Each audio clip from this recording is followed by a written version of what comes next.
Saya merekomendasikan agar pemerintah membenahi carut-marut tata kelola BP Tapera. Dan yang terakhir, kalau urusan ini belum selesai, yang duit ada aja belum selesai pembenahannya, bagaimana mungkin rakyat diminta upahnya dipotong? Bukan hanya PNS loh, seluruh pekerja di pemerintahan dan juga swasta, termasuk pekerja mandiri, akan terjadi akumulasi uang yang begitu besar. Jelasin dulu duit yang ada ini ada di mana. Selama itu belum selesai, maka rekomendasi saya terakhir adalah mendesak dibatalkannya peraturan pemerintah nomor 25 tahun 2020, junto peraturan pemerintah nomor 21 tahun 2024 tentang perubahan atas peraturan pemerintah nomor 25 tahun 2020 tentang tabungan perumahan rakyat. Ini bukti Jokowi benar-benar blunder soal Tapera. Ditulis oleh XRD. Betulnya itu kan dari 2016 undang-undangnya. Kemudian kami dengan Bu Menteri Keuangan agar dipupuk dulu kredibilitasnya. Ini masalah keras.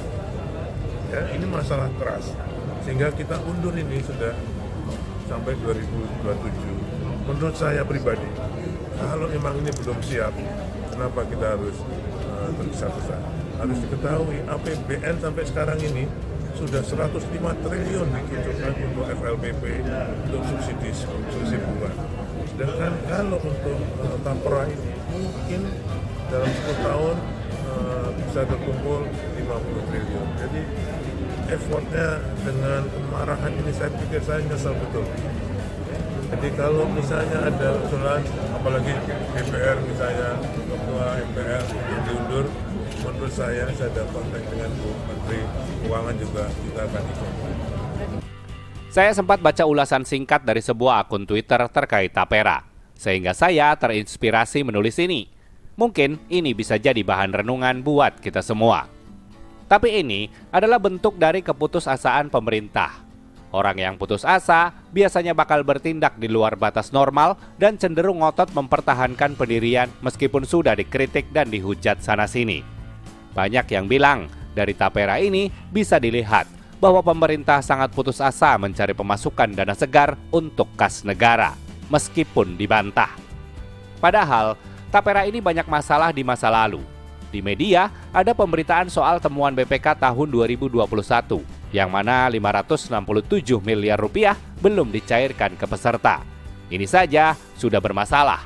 Kenapa masih ngotot dilanjutkan? Selain itu, anehnya, Tapera akan disertai dengan sanksi kalau tidak patuh pada kewajiban. Bentuknya tabungan, tapi ada sanksi. Dan ini mungkin pertama kalinya di dunia. Mungkin harus dibanggakan kali ya. Selain itu, Tapera ditolak di mana-mana, baik itu pekerja dan pengusaha. Tapi dari berita yang saya baca, tampaknya pemerintah tidak akan peduli. Pemerintah tetap akan jalankan program ini, tidak peduli sebesar apa penolakannya. Suara rakyat diabaikan dengan kedok tujuan mempermudah kepemilikan rumah. Padahal tidak semua bisa membeli rumah lewat Tapera.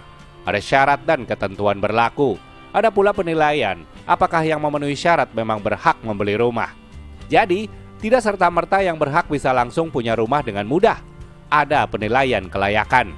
Ini yang bakal bikin masalah di kemudian hari. Parahnya lagi, WNA yang bekerja di Indonesia sekian bulan juga wajib menjadi peserta Tapera. Apa tidak lucu tuh? Semua sinyal di atas adalah tanda ngotot yang artinya pemerintah sangat putus asa. Makanya banyak yang bilang, Tapera ini adalah pemaksaan atau pemalakan halus. Akun ini mengatakan setahun bisa terkumpul sekitar 200 triliun rupiah. Lantas kenapa pemerintah begitu ngotot? Mau dipakai buat apa dana Tapera itu? Apakah benar dana itu hanya akan digunakan untuk kepentingan perumahan rakyat? Atau memang sudah ada niatan menggunakan dana itu untuk kepentingan pendanaan pemerintah untuk proyek lain? Dan inilah kalimat pamungkasnya. Pemerintah terbukti lemah dalam menarik investasi asing, yang lebih suka investasi di negara tetangga, tapi ujung-ujungnya malah rakyat sendiri yang menanggung beban. Jika itu benar, maka Jokowi terlalu blunder. Sudah terlalu offside dan menyeret masyarakat ke situasi yang mereka tidak mau. Bagaimana? Menurut Anda?